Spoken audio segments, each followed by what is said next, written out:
Okay, here we are in Lebanon, and what you're looking at is called Mount Hermon, and it's very important in the Bible because it said in the Old Testament that this is where the fallen angels descended to the earth.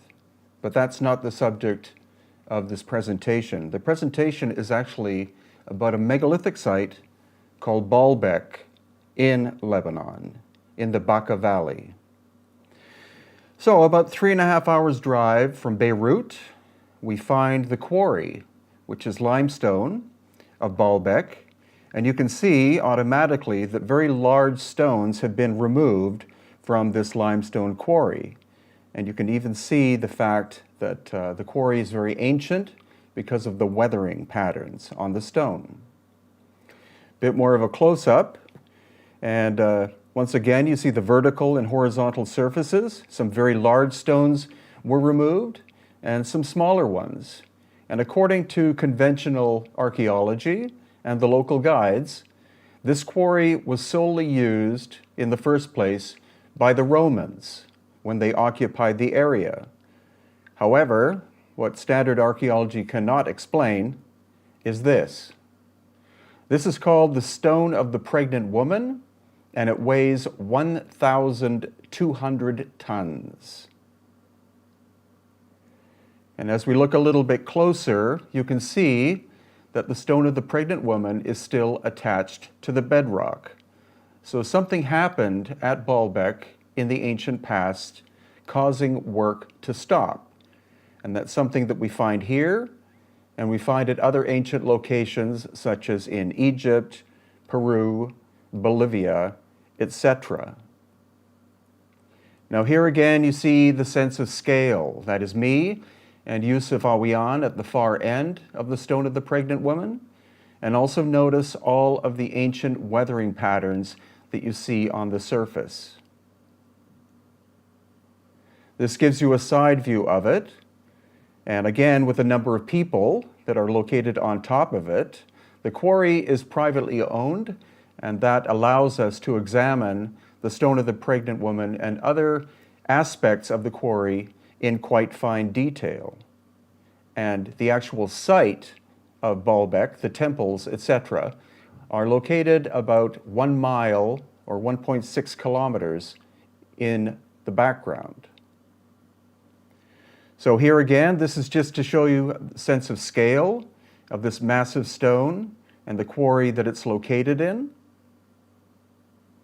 And here, this gives true evidence of the fact that the Stone of the Pregnant Woman was never moved from its location. It was still being worked on when there was some kind of reason for stoppage of activity. And my theory is that it was an ancient cataclysm, approximately 12,000 years ago. So that's 10,000 years before the presence of the Romans in the area. And once again, that's what we see in many locations.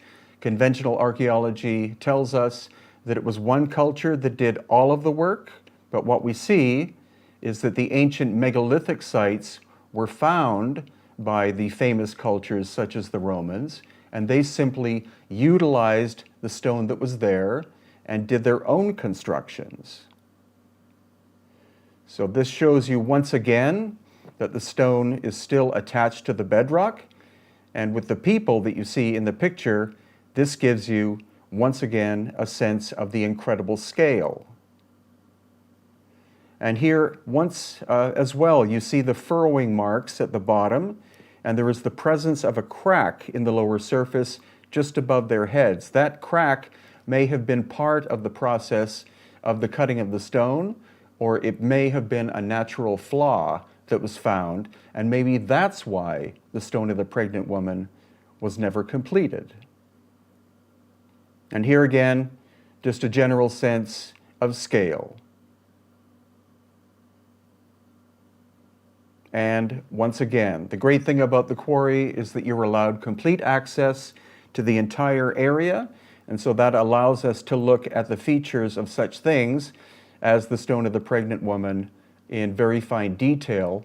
Notice also how on the left-hand side, the soil has been removed and on the right-hand side, it is still present. So it could very well be that the buildup of soil was proof, or is proof to us today, of the great antiquity of this stone. Again, we theorize that this work in this specific photograph was not done by the Romans, but it was something discovered by the Romans. And here, once again, on the right-hand side, you can see that the stone is partially buried in the soil. Now, what we can see here is you see a very large stone in the center, and then you see much smaller work on the left and right-hand sides.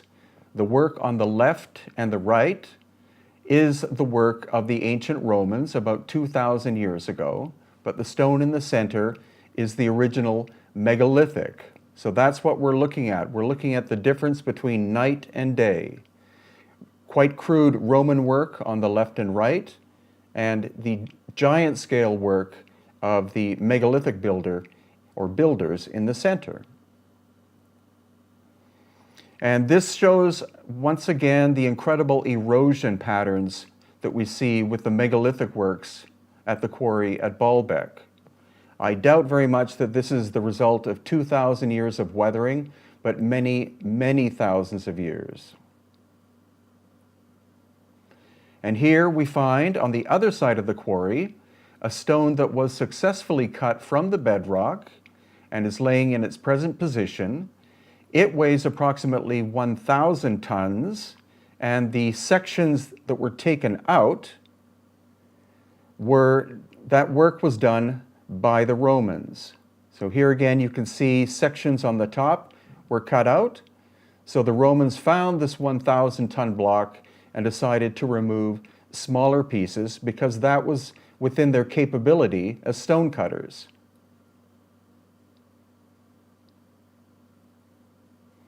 And here, the great thing about filming in these locations is having people present. So you have people who are approximately 6 feet tall, and this gives you a sense of scale as compared to the giant stone that was successfully cut from the quarry. But once again, like the stone of the pregnant woman, you can see that the stone is partially buried in the ground, and that suggests several thousand years of buildup of soil. And just in a slightly finer detail, once again, you see the sections of stone that were removed. You see grooves where attempts were done to cut out larger sections, and it's clear to us that this work was megalithic, and it was done thousands of years prior to what academics tell us. And once again, just further detail of the sections that were removed by the Romans and the grooves that they made, but they were not successful in cutting large blocks out of this megalithic work.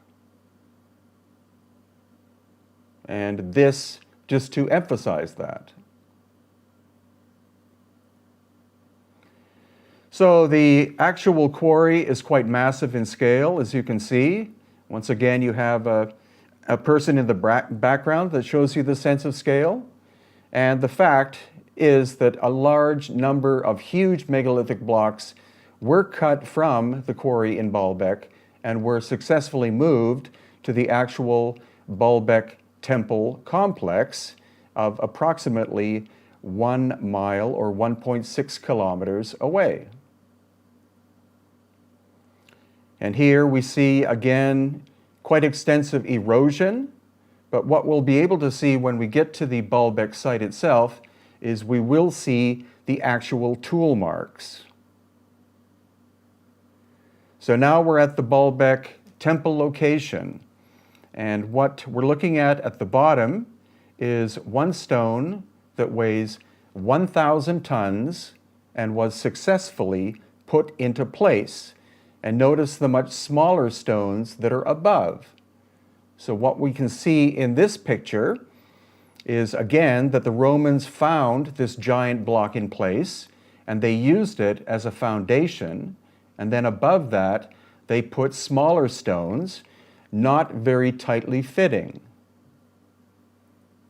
And here it becomes even more grand because there are 3 1,000-ton blocks in a row, very tightly fitting, no mortar, no gap, and above and to the right, we see the cruder and later work of the Romans.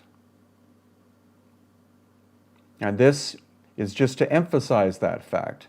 The curious thing is that the stones underneath what is called the trilithon, which are these 3 stones in alignment, that the foundation blocks are smaller, and that's still a mystery to us, and that is why we will be returning over and over again to study, because going to an ancient location like this once really doesn't give you the full picture. You see the grand scheme that went on, but you don't get the details and the subtleties. And that's why, for example, I visited the ancient site of Machu Picchu in Peru so far 68 times, and now I think I have a good picture of what went on there. But for Baalbek, one trip was simply a taste of what more there is to learn. Okay, so this is another part of the temple complex of Baalbek. It's actually quite massive. Most people will simply focus on the quarry, but the full story of ancient Baalbek requires that you visit both the temple complex and also the quarry. So here you see incredible destruction. This is Roman work that was destroyed by invading peoples over the course of history. Like many locations in Europe and Asia, you've had wave after wave of destructive forces coming in. And that's the sad thing about these beautiful ancient places, is that we see more destruction than we see the construction. But this photograph offers us a subtle clue. The pillar in the foreground is made of granite, whereas most of the construction of Baalbek is limestone from the quarry. We see that granite is also located here.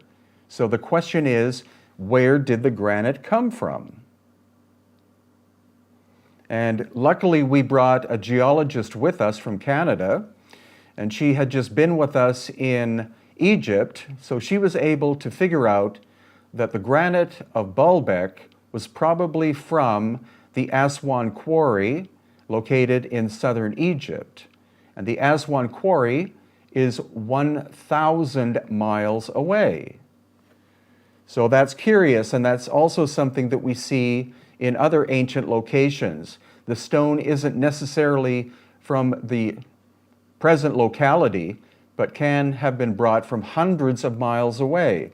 So questions automatically arise: how was the stone moved from that exotic location? And why was it important to bring the granite all the way from Aswan? So as we explore the complex at Baalbek, again, we see very massive stonework. This again is likely from the megalithic period, which is pre-Roman. And then here, again, the foundation appears to be megalithic with smaller stones on top. And then on the upper right-hand side, you see granite columns that have been reconstructed. And now we're going to walk into the complex of Baalbek itself. It's huge in scale, and so a visit there is much more intriguing than simply seeing photographs or videos, because being in the presence of something of this complexity and antiquity raises lots of questions, both in terms of ancient engineering, and very much makes us ask whether academics have the full story. And from what you'll see, they have not fully described the antiquity and complexity at Baalbek. So here, for example, as you saw in previous photographs, you saw sections of granite columns, but what this shows us is the bottom part, which is still intact. And the surfaces here are perfectly smooth, perfectly polished, and this column is perfectly round. So that tells us originally It was between 15 and 20 feet tall and was made of one piece of stone. The only way that could have been achieved would be on a giant lathe, and the technology to be able to shape granite to this fineness and high polish was only developed once we had diamond tool technology, and that didn't occur until the late 19th century AD. So not only was it impossible for the Romans to have constructed this, but literally these 300 ancient columns had to have been found by the Romans and then reused. And this shows you evidence of the size of one of the columns.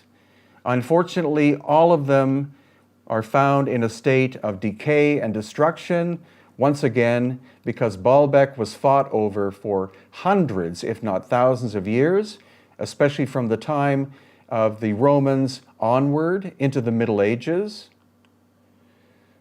But thankfully, some sections were too big to be destroyed.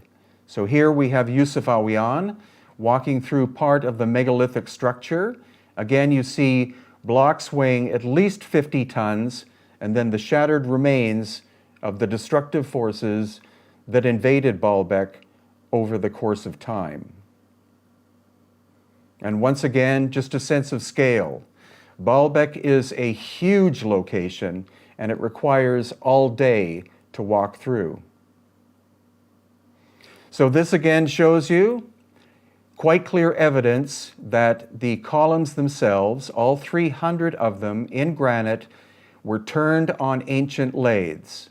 We don't actually have this technology today, or if we do, it's very recent.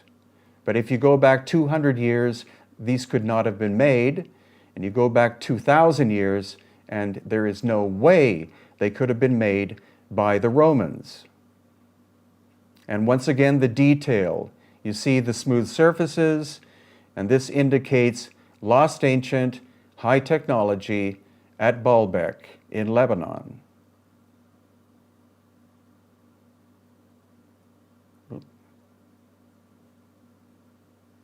Sorry, and this is just finer detail of the complex surfaces.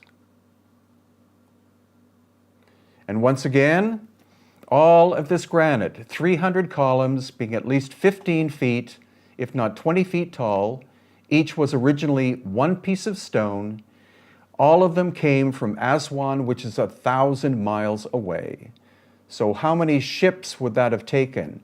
And how would they have been transported from the quarry in southern Egypt all the way up the Nile to the Mediterranean and then to the site of Baalbek? And again, with a sense of scale, you have a number of people in the upper left-hand area, and they are walking across stones in a row, each of which weighs 800 tons. And then you see the smaller work above that. The smaller work above is the work by the Romans. The foundational stones of 800-ton blocks each is the work of the earlier and more mysterious megalithic builders. And this just shows you once again the sense of scale. How would 800-ton blocks have been moved from the quarry at Baalbek, even just 1 mile to this location?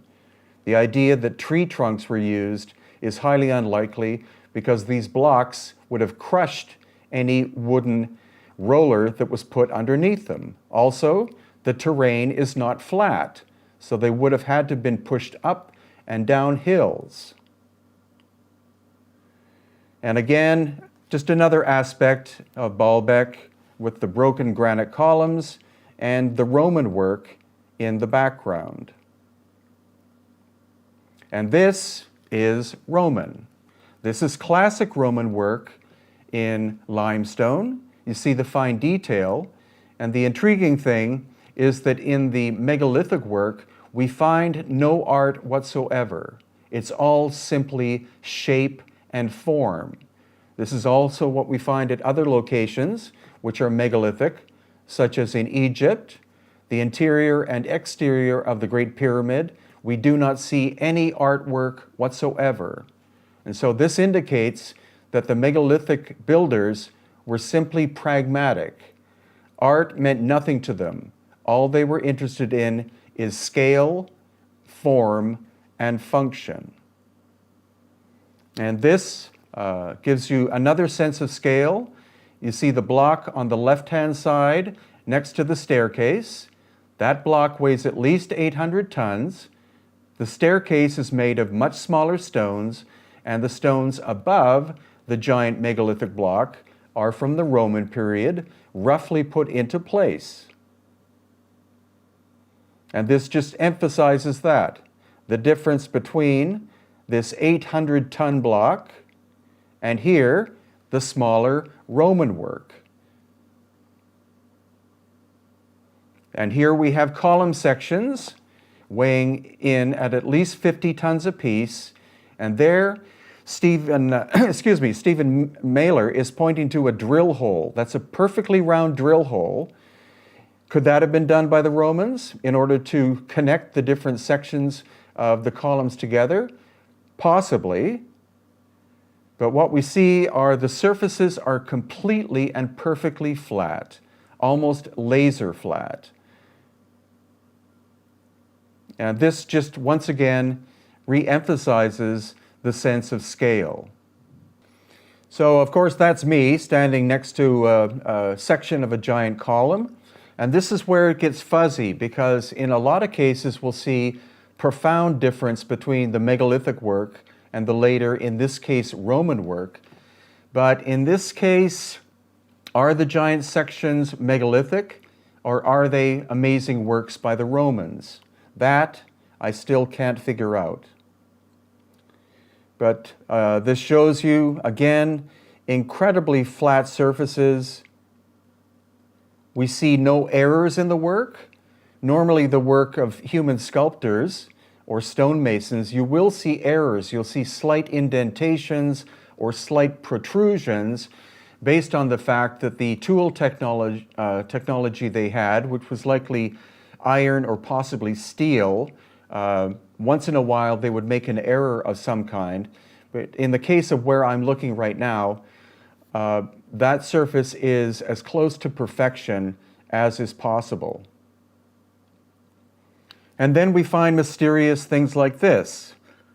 I have no idea what that was, but it's likely a work of the Romans. It's small in scale, it's finely done, but not technically perfect. And then we get to another fuzzy area. There you see me next to a series of giant columns. The columns are made in sections, approximately 6 to 7 feet tall. So it is possible that the Romans were able to construct this. Again, the important point to emphasize is that the earlier megalithic columns made of granite were one single piece of stone, and the later work of the Romans was multi-sectional. Again, this simply gives you a sense of scale. That's me at the base of one of these giant columns. And here, a close-up just to emphasize the magnificent scale at Baalbek. Another question arises, and that's that the work in Rome itself was never of this scale. So why is it that the Romans were working in such a huge scale, far, far away in the hinterlands of their empire? That, again, has not been satisfactorily answered. And this, once again, shows you the artwork of the Romans. You see the fact that you have fluting, you have swastika designs. The Romans were very big, just like the dynastic Egyptians were, in terms of surface artwork. But for the megalithic workers, no art whatsoever. Simply great scale, flat surfaces, monumental work. And here, it's kind of hard to see, but in the next photograph, you'll see the megalithic work on the left-hand side at the bottom, and then the archwork on top is of a smaller scale. So it's quite likely in this photograph that the rougher, larger work on the bottom was the megalithic work, and then the Romans added the archwork on top. Also, the amount of erosion on the surfaces of the lower stones indicates a greater antiquity than those above. You see the discoloration, you see the weathering, and so this photo, possibly by itself, shows you that two different civilizations were involved. And here again, simply the sense of scale. 800 tons in the center of the photo, and much smaller on the left side and above. And here we have a woman 5'4" and a stone of 800 tons. And once again, there are many, many of these stones in the foundation at the Baalbek religious area. I would say there are at least 20 to 30 to possibly even 40 stones locked in place at 800 to possibly 1,000 tons. And then contrast that with the work of the Romans in the background. A very great architectural and engineering achievement, but this work is humanly possible, and the other work is possibly not the work of humanity. We don't know who the ancient megalithic builders were. Were they so-called Atlanteans? Were they aliens? Were they an unknown culture that simply disappeared? That is something that we are presently working on. And again, simply the sense of scale. In the middle of the photo, you see two normal-sized men, and the sense of dramatic scale in the background. And again, just for emphasis, people versus massive construction. This is Roman work. Again, you see smaller stones, you see artwork, you see arches, you see surface decoration. But what's intriguing are the two columns, because those two columns are the granite. The one on the left-hand side was broken into sections and then rebuilt during the Roman time period, and then the one on the right is still a single piece of stone. So that is one of the only pre-Roman works in granite that is still in place. And again, at least 15 to 20 feet tall, and had to have been turned on a massive lathe. And then we find other sections of the columns, and these were being cut by some kind of tool. The problem is we don't know when this cutting was done. As well, the stone in the background, the pinky purple one, is called rhyolite, and that's a slightly harder stone than granite, much finer consistency. It too probably comes from the quarry at Aswan, 1,000 miles or 1,600 kilometers away. And this is simply a detailed shot. We don't know if that's modern cutting or if it's ancient cutting. That again is why we have to return to Baalbek in the future to study the area more. We are among the few researchers who look at this ancient location in such fine detail and obviously question the fact that the Romans could not have been responsible for all of the work done. And again, just to emphasize the fine work of the Romans in limestone, which is relatively soft, and in contrast, the ancient cutting marks in granite.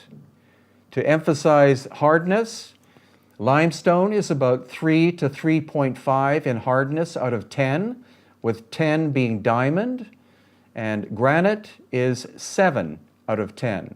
So the only technology we know of that can cut granite efficiently is diamond technology. And again, what these ancient cut marks were from, are they modern? Were they done prior to this being made a World Heritage Site? We do see some rust marks, so that indicates possible steel technology, but these are mysterious aspects of Baalbek that, as far as I can tell, academics and specifically archaeologists do not want to look at. Here again, you see the rust marks on the right-hand side, and this in finer detail. Were they simply trying to cut small sections out? It's very mysterious and ambiguous at this point. And this simply gives you a sense of scale of Baalbek. The Temple of Jupiter is an aspect at Baalbek, but it's only one portion of it. It is more than 100 acres in size. And this is actually on the way outside of Baalbek. It's another Roman-style temple. You see the sense of scale is relatively small, and contrast that with the giant megalithic blocks that we find at the exit point at the Baalbek temple site. Again, I just want to emphasize the megalithic blocks on the bottom, and then these smaller arched blocks above. And this just shows that more in detail. So that's the intriguing location of Baalbek, but we also went to another location called Byblos. And Byblos is located on the Mediterranean in Jordan. It is present in the Bible, and Byblos, I believe, translates as meaning book, and that is where our term Bible comes from. And here again, we mainly see Roman construction and then later construction, but we do see some intriguing anomalies here which are not addressed by standard academia. So there, you see relatively small blocks of limestone, and this is more of a time period of possibly the Middle Ages. All consistent style of construction, no megalithic huge stones, all relatively small, that human beings could have moved with relative ease. And then we find these interesting circular shapes. These again are sections of granite columns. So this granite at Byblos also came most likely from the granite quarry at Aswan, about 1,000 miles away. They were found broken into sections, and therefore the builders of this wall simply used them in their construction. Because why would you want to go to a quarry and cut stone out if there's a lot of it lying on the ground? Very practical and pragmatic. Here again, we see a Roman time period construction or later, and another wall with sections of the pillars. So more than, as we saw, at least 300 pillars were moved from Aswan to Baalbek, but then likely another 50 or possibly 100 were moved to Byblos.